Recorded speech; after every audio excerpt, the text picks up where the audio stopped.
रिसेंसियर बनेगा मतलब सर रिसेंसियर बेहतर तो है कि सर उनकी एवोल्यूशन। वो तो ये पावर कल्चर है ना, ये जो फैमिली ओन बिजनेस होते हैं, इसमें ब्यूरोक्रेट, इसमें ये ग्राइंड का एक ऑर्गेनाइजेशनल लाइफ साइकिल है ग्राइंडर का, ये पढ़ मैं आपको भेज दूंगा।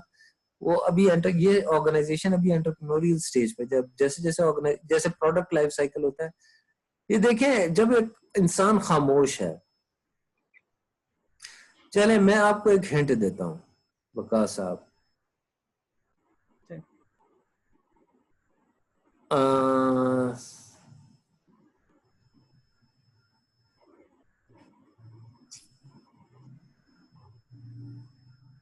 ओह माय गॉड यार,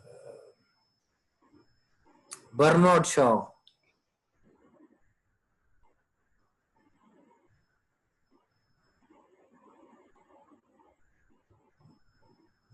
कुछ याद आया?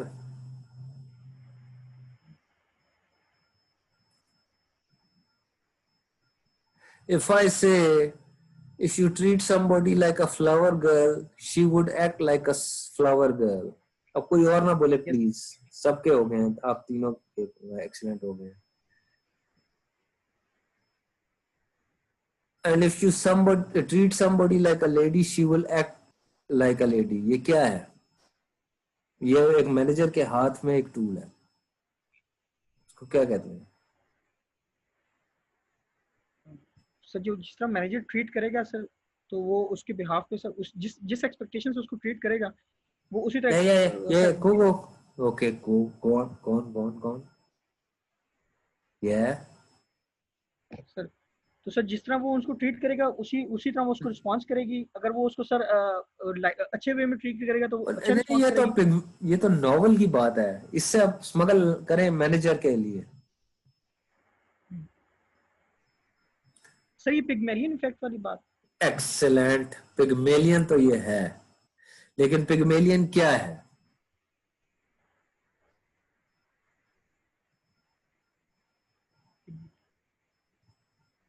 पिग्मेलियन इफेक्ट क्या है? कि सर जिस तरह हम अपने जहन में चीज को सोचते हैं सर। अच्छा, मैं अपने जहन में सोच रहा हूं कि इस टाइम मैं ब्राजील में हूं, ये पिग्मेलियन है। You are there.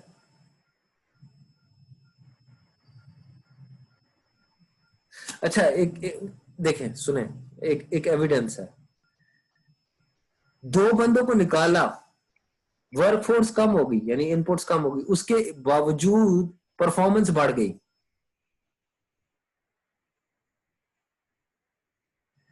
ठीक, सर माइट भी वही दो बंदे निकाले जिनकी वजह से परफॉर्मेंस में आइडियल था। पिग्मेलियन वर्कफोर्स में से लोग कम हो गए बट परफॉर्मेंस बढ़ गई, कंप्लेंट्स कम हो गई। ये क्यों हुआ?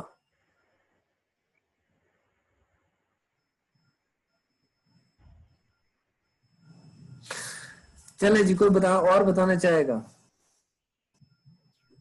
सर वो इसलिए था कि एक तो बॉयड ने एक्सपेक्टेशंस भी उनसे वैसे ही कर रहा था और उनसे क्लियर कम्युनिकेशन भी उसकी थी। तो जबकि अगर हम सिम्पसन को देखें तो ना तो वो तो क्वाइट था, कोई फीडबैक नहीं दे रहा। अगर क्वाइट हो, एक सेकंड रुक जाओ। When managers are quiet, do they communicate? No, sir. They communicate, but sir, which is conceived कि managers communicate the most when they are quiet.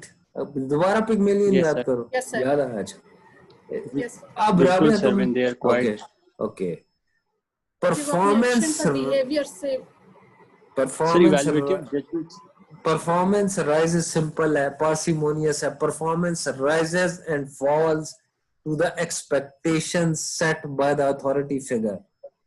You set high performance of people, they have to be achievable. और ये classical है यार, मुझे तो दुख हो Stirling का ये। ठीक, अगर आपको ये सो इफ मैनेजर्स, और इसमें एक्सपेरिमेंट्स भी थे, इसमें कितना if you set high expectations people and they are achievable, people give more effort to reach those expectations. If you set no expectations or low expectations, people may make the effort to reach those low expectation or no expectations. इसको but और इसका evidence यही है, या last point में, कि despite लो workforce एकदम performance, because Pygmalion, Boyd as a manager has raised their expectations, has challenged their assumption that you matlab attention to the detail, repetition matter, you are doing something great, a meaningful work, your work is a work of mind, not just of hand. जी ठीक, और ये आपने दोबारा managers, silent managers, दोबारा Pygmalion का lecture पढ़ना. Managers communicate the most when they don't communicate, or they communicate when things go wrong. Yes. ठीक, when everything is right, ठीक, they don't speak. When things go wrong, they speak. So, हमारा Pygmalion से link हो गया. हमने personality assessment का, personality के बारे में जो मैं बात कर रहा था, तो कोई बंदा ऐड करना चाह रहा था कुछ. हाँ, किसी ने आर्टिफैक्ट्स की बात की. यहाँ पे कोई आर्टिफैक्ट्स का जिक्र है?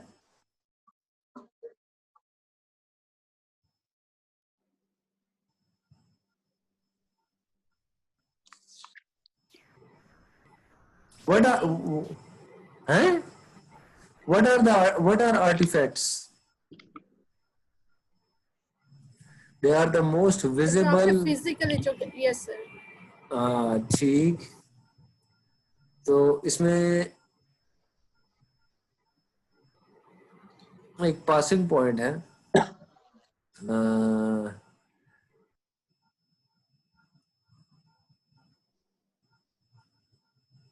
But artifacts, they sit on beliefs. Belief sits on basic assumptions. जो basic assumption थी सिम्पसन की, वो थी stuff happens. Okay. He was quiet, and he said, okay, if this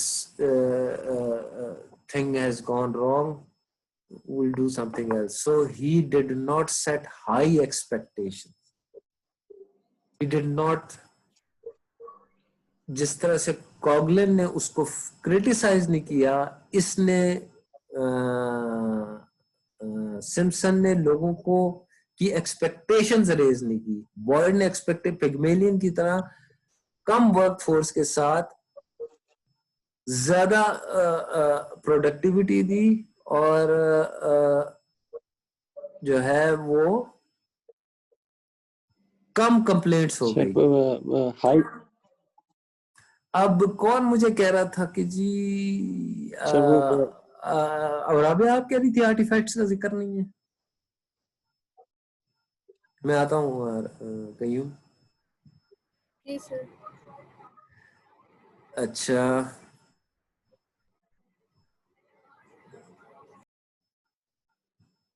ये आपको नजर आ रहा है?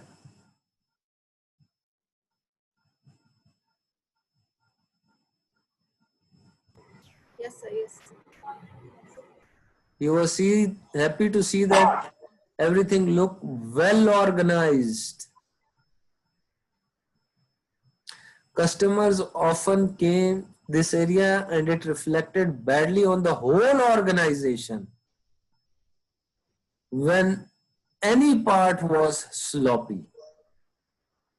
आप इसको किसी और चीज से लिंक कर सकते हैं. लेट्स से आप इंटरव्यू देने गई हैं, ठीक, और जिस सीट पे आपको बिठाया गया वो गंदी है. एक बंदा था रॉबर्ट मर्टन, उसने कॉन्सेप्ट दिया था, वो क्या था? सर, जो फर्स्ट फीलिंग आती है ऑर्गेनाइजेशन के बारे में. हाँ जी, उसको क्या कहते हैं? Anticipatory socialisation.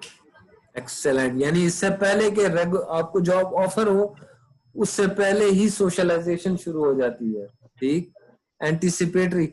ऑलरेडी आपके दिमाग में ज़हन बन जाता है कि यार यहाँ तो फर्नीचर ही साफ नहीं है. देखे ना, हालांकि वो था यार्ड, बट लिखा हुआ है कि it was a representation of the whole organisation. जिनका यार्ड गंदा है उनके प्रोडक्ट कैसे होंगे, ठीक। सो आर्टिफैक्ट्स मैटर, एंड यहाँ पर लिखा भी हुआ है। Yes, sir. अच्छा जी, अभी हमारे पास चूंकि टाइम, मैं अभी इशू अगला इशू ये है, मतलब कि उसको ही शुड फायर हिम, ठीक, but also take the responsibility. उससे अगला इशू ये है कि he should encourage organisation as it grows, he should एक फॉर्मल सोशलाइजेशन प्रोग्राम करे ताकि लोगों को क्लैरिटी हो कि हमारी वैल्यूज क्या हैं, वो इंटरनलाइज हो, और ताकि और इनकॉर्पोरेशन और रिजेक्शन शुरू में ही हो जाए ताकि बाद में आपको लोगों को निकालना ना पड़े और डिफिकल्ट डिसीजंस ना लेने पड़े। लेकिन डिफिकल्ट डिसीजंस लेने पड़ते हैं।